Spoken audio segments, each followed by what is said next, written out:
नमस्कार। आज हम पढ़ेंगे मोहम्मद गौरी के बारे में। पिछले सेशन में हमने पढ़ा था महमूद गजनबी के बारे में। तो मोहम्मद गौरी का जो कार्यकाल है वो 1173 ईस्वी से 1206 ईस्वी तक का। मोहम्मद गौरी जो है वो गौरी जाति, जो कि तुर्क जाति की एक शाखा थी, उससे संबंधित था। इसकी राजधानी गौर थी। और महमूद गजनबी की मृत्यु के बाद मध्य एशिया में दो राज्य अस्तित्व में, एक तो ईरान में ख्वारिज्म और दूसरा उत्तर पश्चिमी अफगानिस्तान में गौर राज्य। और इन दोनों में महमूद गजनबी की मृत्यु के बाद गौरी और गजनबी वंश में लगातार संघर्ष चलता रहा। 1151 ईस्वी में गजनी की शक्ति क्षीण होते ही गौर के शासक अलाउद्दीन ने गजनी पर विजय प्राप्त कर ली, गजनी पर अधिकार कर लिया। अब गजनी पर गौर वंश ने अधिकार कर लिया। गौर वंश को मिनहाज उस सिराज ने शंशवानी नाम दिया, क्योंकि गौर के शासकों का एक पूर्वज का नाम शंशव था, इसलिए मिनहाज उस सिराज ने उन्हें शंशवानी नाम दिया। 1163 ईस्वी में गयासुद्दीन जो है वो गौर का शासक बना। और 1173 ईस्वी से 1174 ईस्वी में गयासुद्दीन ने अपने छोटे भाई शिहाबुद्दीन को गजनी का शासक बनाया। और यही शिहाबुद्दीन जो है इतिहास में मोहम्मद गौरी के नाम से प्रसिद्ध हुआ। और इनका पूरा नाम था मुइजुद्दीन मोहम्मद बिन साम। मोहम्मद गौरी के भारत पर आक्रमण के क्या उद्देश्य थे? तो पहला उद्देश्य था साम्राज्य विस्तार की लालसा, दूसरा पंजाब पर अधिकार करना। गौरी और गजनबी के बीच हमेशा, गौरी और गजनबी वंश के बीच हमेशा शत्रुता थी। तो पंजाब पर उस समय गजनबी वंश के मलिक खुसरो का शासन था। तो गौरी को ये डर था कि कहीं पंजाब के गजनबी वंशज गजनी को फिर से प्राप्त करने का प्रयास ना करें, इसलिए अपने साम्राज्य की रक्षा के लिए वह पंजाब पर अधिकार करना चाहता था। इसलिए दूसरा रीजन था पंजाब पर अधिकार करना, तीसरा धन प्राप्त करना और चौथा रीजन था इस्लाम का प्रसार करना। भारत पर मोहम्मद गौरी के आक्रमण कहाँ किए? भारत पर मोहम्मद गौरी ने आक्रमण भारतीय दुर्बल राजनीति और मध्य एशिया की राजनीति को देखकर मोहम्मद गौरी ने 1175 से 1205 ईस्वी के बीच भारत पर कई बार आक्रमण किए। 1175 ईस्वी से 1176 ईस्वी में भारत में पहला आक्रमण गोमल दर्रा, मुल्तान तथा उच्च के करमाथी शासकों को पराजित कर उसने विजय हासिल की। 1175 से 1176 ईस्वी में पहला आक्रमण किया था गोमल दर्रा, मुल्तान और उच्च के करमाती शासक। 1178 ईस्वी में अनहिलवाड़ यानी गुजरात की चालुक्य रानी नायिका देवी तथा उसका अल्पवयस्क युवराज यानी कम उम्र का युवराज मूलराज द्वितीय से उसने युद्ध किया, लेकिन इसमें गौरी की हार हुई और वह फिर से गजनी चला गया। 1179 ईस्वी में उसने पेशावर पर अधिकार करके मलिक खुसरो को हरा दिया। 1185 ईस्वी में मलिक खुसरो को हराकर सियालकोट पर अधिकार कर लिया। और 1186 में मलिक खुसरो को मारकर फिर लास्ट में लाहौर पर अधिकार कर लिया। 1189 में उसने लाहौर को केंद्र बनाकर गौरी ने भटिंडा के दुर्ग को भी जीता। उस समय भटिंडा का जो शासन था पृथ्वीराज तृतीय के पास था।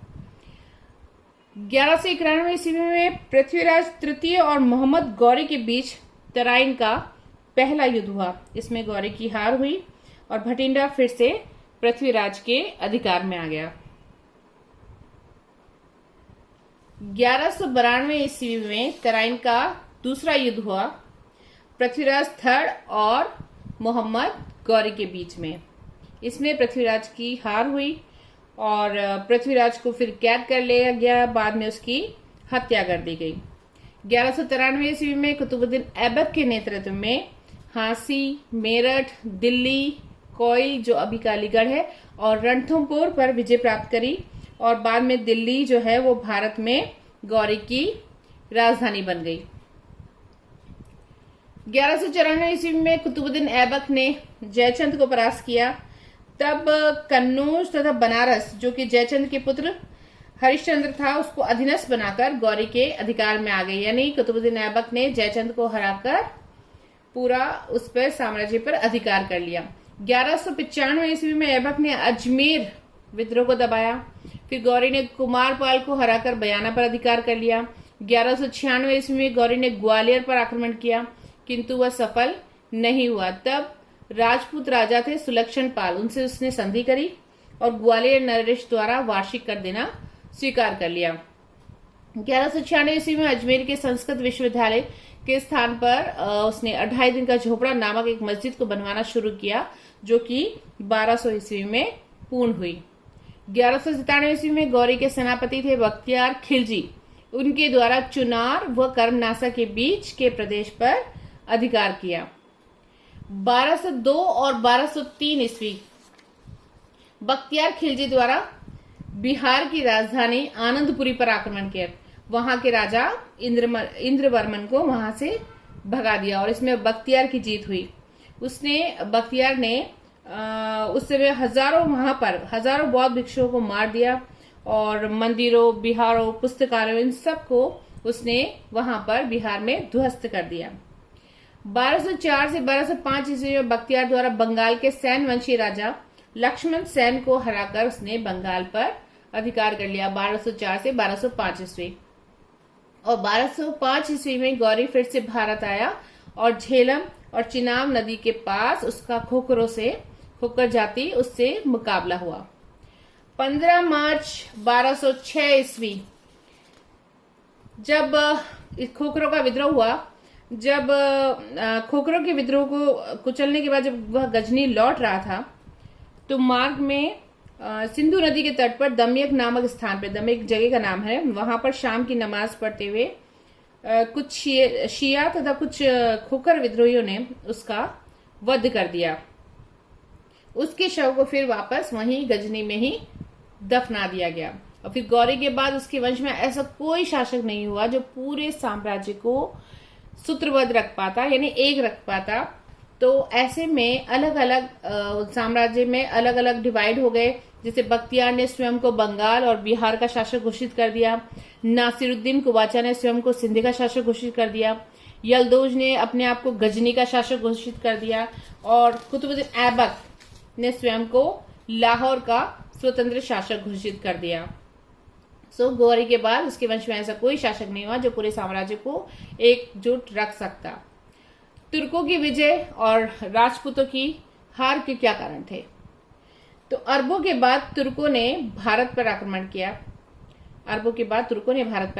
इस आक्रमण में तुर्कों का सामना राजपूतों ने किया था, लेकिन राजपूत जो है वो तुर्कों से पराजित हुए। इसके कई कारण थे। पहला कारण था सैनिक कारण। इसमें जो राजपूत थे उनका क्या है कि हिंदू शासकों के पास स्थायी सेना नहीं थी।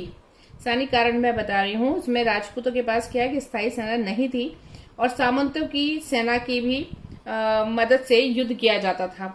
तो इसके अलावा जो तुर्क थे उनके पास स्थायी सेना थी, तो एक रीजन ये था।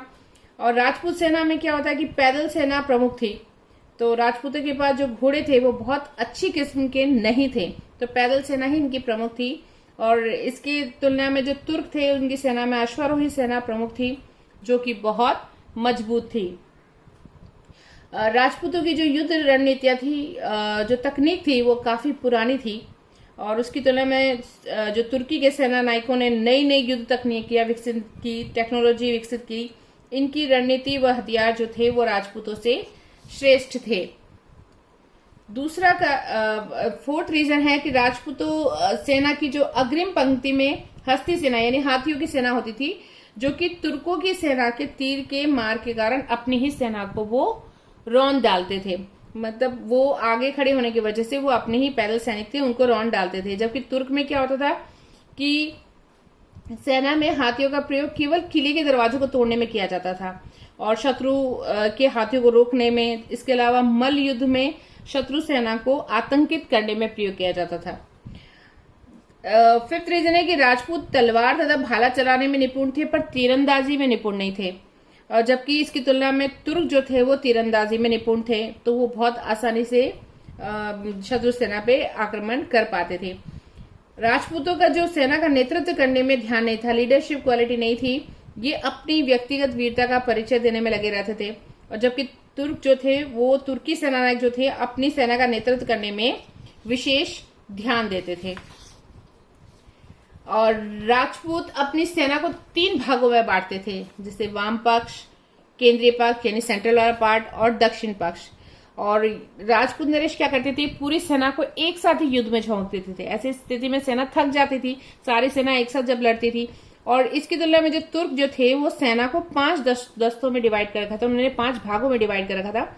वाम पक्ष, दक्षिण पक्ष, बीच वाला मध्य पक्ष, और रक्षित सेना और अग्रिम दल, ऐसे करके उन्होंने 5 भागों में अपनी सेना को डिवाइड कर रखा था। जब एक दस्ता लड़ते लड़ते थक जाता था तब उसका स्थान दूसरा दस्ता ले लेता था। लेकिन राजपूत इसकी तुलना में अपनी पूरी सेना को एक साथ लगा देते थे तो सेना थक जाती थी, और वही उनके हार का कारण बनी। राजपूत जो है वो नैतिकता को बहुत महत्व देते थे। उनका मानना था कि चाहे जो भी हो जाए पर नैतिकता नहीं खोनी है, जबकि तुर्क केवल विजय में विश्वास करते थे और नैतिकता के उनके कोई मायने नहीं थे। तो ये एक सैनिक रीजन था राजपूतों की हार का। दूसरा रीजन है राजनीतिक कारण। राजपूत जो थे उन राजाओं में आपसी फूट और एकता का अभाव था, आपसी फूट थी और एकता का अभाव था, जबकि तुर्क जो थे वो बिल्कुल एकजुट थे। राजपूत शासन व्यवस्था सामंतों पे आधारित थी। राजा सामंतों की सेना पर आश्रित था। सामंतों की सेना में अनुशासन नहीं था और उनमें आपस में एकता नहीं थी, जबकि तुर्क जो थे उनकी शासन व्यवस्था बहुत मजबूत थी। इसके अलावा राजपूत जो है वो वंशानुगत राजतंत्र में विश्वास करते थे, वंशवाद में विश्वास करते थे। वंशानुगत राजतंत्र में वे केवल ब्राह्मणों और क्षत्रियों को ही उच्च पद देते थे। इस कारण जो था उन्हें जनसाधारण का समर्थन प्राप्त नहीं होता था। और तुर्कों में क्या होता था कि योग्य व्यक्ति ही राजा बनता था। इस्लाम में प्रत्येक मुसलमान को समान राजनीतिक एवं अन्य अधिकार प्राप्त थे, इसलिए प्रत्येक वर्ग से, मतलब इसमें कोई ऐसा नहीं था कि जनसाधारण से नहीं आएगा, यहाँ पे प्रत्येक वर्ग से सैन्य और नागरिक अधिकारियों की नियुक्ति की जाती थी। और राजपूत राजाओं में दूरदर्शिता का अभाव था। उन्होंने सीमा की सुरक्षा की तरफ कोई ध्यान नहीं दिया और न ही उन्होंने शत्रुओं को सीमा पर रोकने का कोई प्रयास किया। तो ये राजनीतिक रीजन भी जो था उनका हार का कारण था। धार्मिक कारण, तीसरा रीजन था धार्मिक। भारतीय समाज में क्या होता है कि नियतिवाद और भाग्यवाद, इन सब के विश्वास के कारण जो समाज है वो विदेशी आक्रमण तथा यातनाओं को पूर्व जन्म के कर्मों का फल मानने लगा। मतलब ऐसा अंधविश्वास था और इस कारण जनसाधारण ने एकजुट होकर उनका प्रतिरोध नहीं किया, उनका विरोध नहीं किया। और भारत में ऐसे अनेक धर्म विद्वान थे जो कि ऐसे में क्या होता कि धार्मिक एकता नहीं थी, इतने सारे धर्म थे, वो अपने अपने विचारधारा रखते थे। जबकि तुर्कों ने भारत में जिहाद के नारे लगाए। उन्होंने हिंदुओं के विरुद्ध युद्ध को धर्म युद्ध की संज्ञा दी। तो मतलब वो जिहाद की तरह उस युद्ध को लड़ते थे, जुनून के साथ लड़ते थे। और हमारे यहाँ पे ज्यादा धर्म होने की वजह से, एकता का अभाव होने की वजह से मजबूती नहीं हो पाई। एक रीजन था सामाजिक। राजपूतों में क्या होता था कि हिंदू समाज वर्ण और जाति व्यवस्था के कारण कई वर्गों में, कई भागों में डिवाइड था। इसके विपरीत तुर्कों में सामाजिक समानता और भाईचारा था, इसलिए तुर्क इस मामले में ज्यादा स्ट्रांग थे। और राजपूतों में ऊंच नीच के भेदभाव से बहुत ज्यादा प्रॉब्लम आ गई थी, सामाजिक दुर्बलता आ गई थी। कई सामाजिक बुराइयां जो थी वो भारतीय समाज में घर कर गई थी। और जाति भेद और बंधनों ने भी सामाजिक और राजनीतिक एकता की भावना को भी नष्ट कर दिया। तो ये एक रीजन थे जिसकी वजह से तुर्कों की विजय हुई और राजपूतों की हार हुई। ये सभी कारण राजपूतों की हार के रहे। राजपूतों की दोषपूर्ण सैन्य प्रणाली, भारत की आंतरिक दुर्बलताएं जो हैं वो राजपूतों की हार का कारण बनी। और उत्तर भारत में फिर क्या हुआ, मुस्लिम साम्राज्य की स्थापना हो गई। तो ये 4 रीजन थे, सैनिक, राजनीतिक, धार्मिक और सामाजिक कारण, जो कि राजपूतों की हार के कारण थे और तुर्क विजय के कारण थे। तुर्क विजय का क्या प्रभाव निकला, क्या परिणाम निकला? पहला था राजनीतिक, सामाजिक और आर्थिक परिवर्तन हो गए। तुर्क विजय का ये परिणाम निकला कि भारत में राजनीतिक, सामाजिक और आर्थिक चेंजेस हुए। मोहम्मद गौरी की भारत विजय ने क्या हुआ, देश की राजनीतिक, आर्थिक, सामाजिक जीवन में बहुत ज्यादा चेंजेस कर दिए। उत्तरी भारत में केंद्रीय सत्ता स्थापित होने के साथ साथ राजनीतिक परिस्थितियों में भी अंतर आया और गौरी की भारत विजय के बाद ही भारत के जो एशियाई देश थे उनसे संबंध स्थापित हो सके थे। मतलब ये एक रीजन था।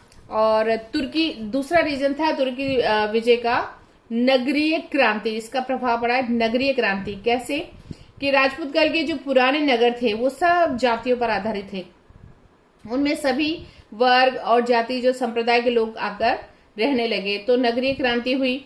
तीसरा प्रभाव पड़ा, युद्ध करना केवल एक जाति विशेष का कार्य नहीं रह गया था, ये अब सबका रह गया था। अब सेना में सभी जाति के लोग भर्ती होने लगे और घुड़सवार सैनिकों का भी प्रचलन बढ़ा। पहले घुड़सवार नहीं थे, पहले पैदल सैनिक ही ज्यादा थे और जिसकी वजह से राजपूत जो थे वो तुर्कों से हार गए थे।